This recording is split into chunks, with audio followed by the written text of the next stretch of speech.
Hi everyone, I thought it would be cool to take a look at an item that you might have lying around your house. I certainly have bought a few of these over the past, and they weren't very expensive. And it's a Amazon Fire tablet. This is the 7-inch model.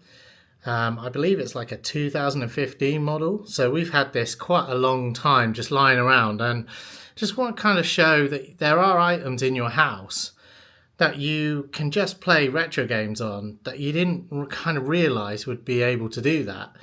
And or you might have realized, but if you haven't realized, then this video might be useful to you. Now this one I think is from like 2015. It's pretty underpowered.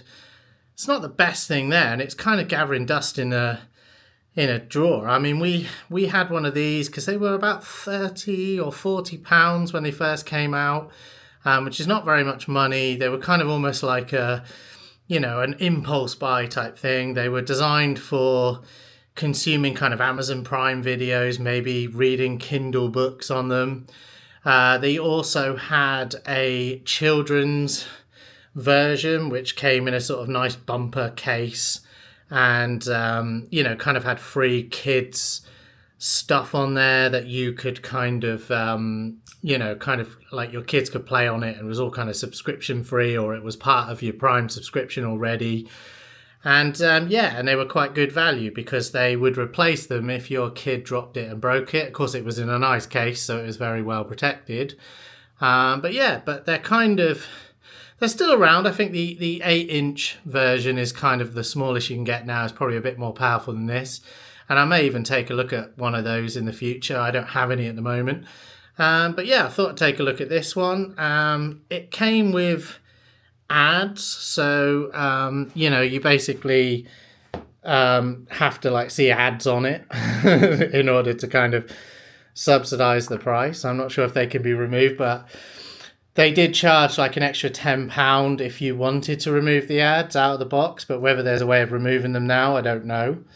But you can install emulators on here. I've installed RetroArch and Mupen64FZ, and also PSPP, PPSSPP, sorry, which, it runs, but we'll take a look at that. I wasn't able to get Redream running. That just crashed straight away. But you can run the games in RetroArch. So let's take a look, first of all, at RetroArch. So I've got this installed.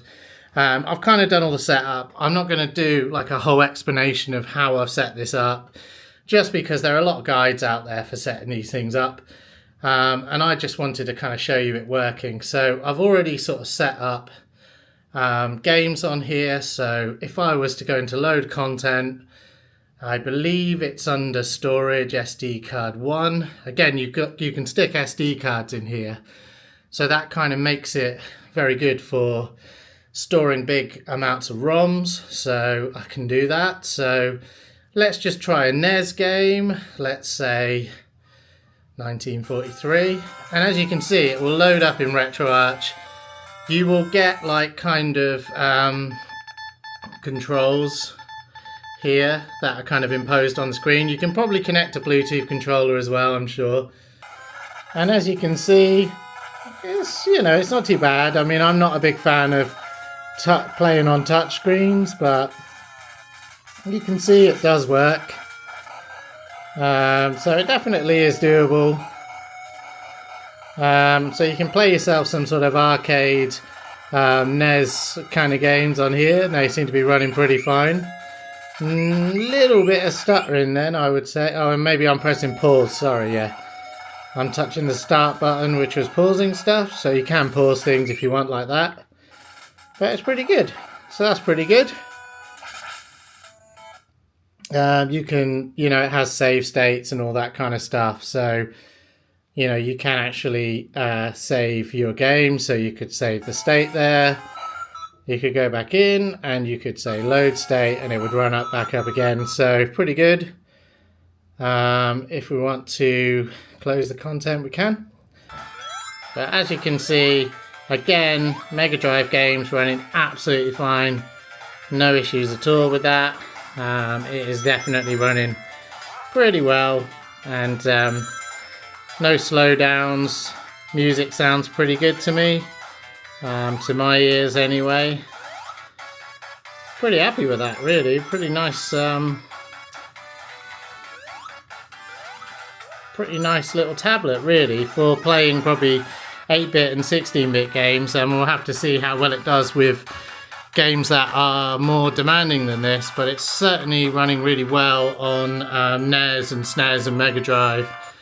Back out to the home screen again and try out Mupen FZ and see if we can get Mario Kart up and running. Now, spoiler alert, this did play okay, but it wasn't best experience. Oh, it does actually resume where you're from, so that was where I was. That's where I was going from. So it's running at, you know, near full speed. I think it's not the best experience.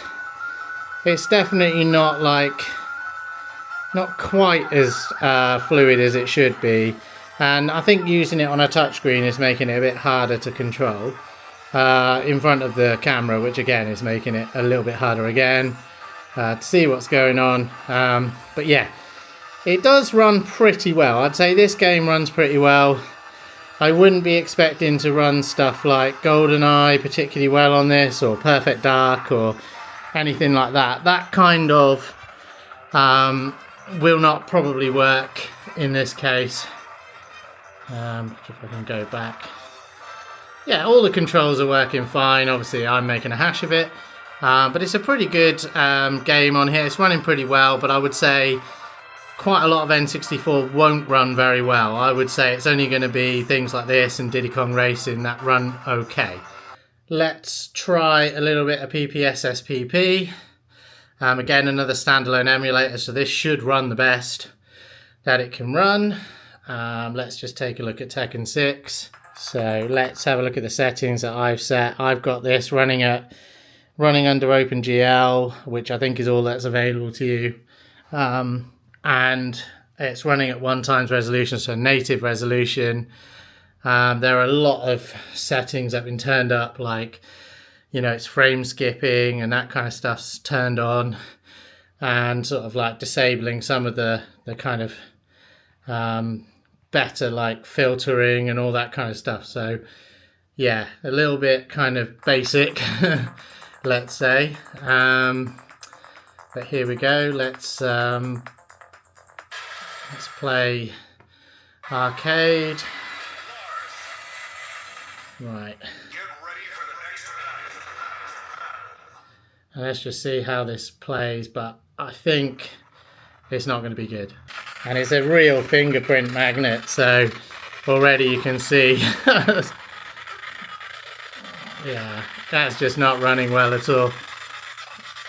Yeah, I mean, that is just pretty dire. Frames per second, only 19 frames, 20 frames per second there. Just not running at full speed and really stuttering, audio stuttering.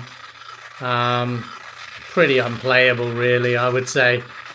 Yeah, PSP not running well on this 2015 tablet. Okay, now on the contrary, Jetpack Joyride does seem to be running okay. That does seem to be running at full speed on this, so certainly PSP mini games you're going to be able to play. You're not going to be able to play anything like the kind of bigger games, but there might be the odd PSP game that does okay. But yeah, you can certainly see that this game is playing pretty well at full speed. Obviously I'm playing it terribly. So, Crazy Taxi on the Dreamcast. This is running in the Flycast core within RetroArch, so not Redream. Couldn't get that to run. So let's see if we can get this running. Again, I think I'd find this much easier if I had like a Bluetooth controller connected. This tablet does have Bluetooth connected. It does have the option for Bluetooth. I don't have it connected. I mean, this is definitely not running well. Also, it's very hard to control, I think. Yeah, you can see that this is really stuttering. Yeah, this is going to be completely unplayable. It's very hard to control as well with the on-screen touch controls. Just not very intuitive for this sort of game. You definitely want to get yourself a Bluetooth controller connected up for this. But yeah, as you can see, it just isn't running well at all. Very stuttery, and that is with like frame skipping and stuff turned on. So I don't think there's going to be anything you can do to make this run well on this tablet. I mean, you have to remember this is a 2015 tablet. You know, it's kind of something that's just been sat in the drawer, gathering junk, gathering dust, and yeah, it's just not going to be a perfect experience. But I thought it would be potentially a useful thing to look at, because you may have one of these lying around and you may be interested in playing like Mega Drive, SNES and NES and kind of any 16-bit games will play perfectly well on this. You'll probably be able to play some Android games as well on here, as that's what this tablet was designed to do. I mean, it's primarily a content tablet to sort of watch videos and read books, but it's not necessarily all it can do. It was certainly running Sega Genesis, it was running NES and SNES really well. So hopefully, if you've got one of these lying around, that's been useful to you, and you can kind of dust it off and get it back out and play some retro games with it. And, you know, there may be other kind of tablets around your house that will kind of work in a similar way, that you kind of just had gathering dust in a drawer, and you might be able to put them to good use. So hopefully that's useful to you. Thanks very much for watching. If you want to see more content like this, give us a like. If you would like to be notified of videos, please click the subscribe button, the notification bell, and thanks very much for watching. I'll see you again in the next one.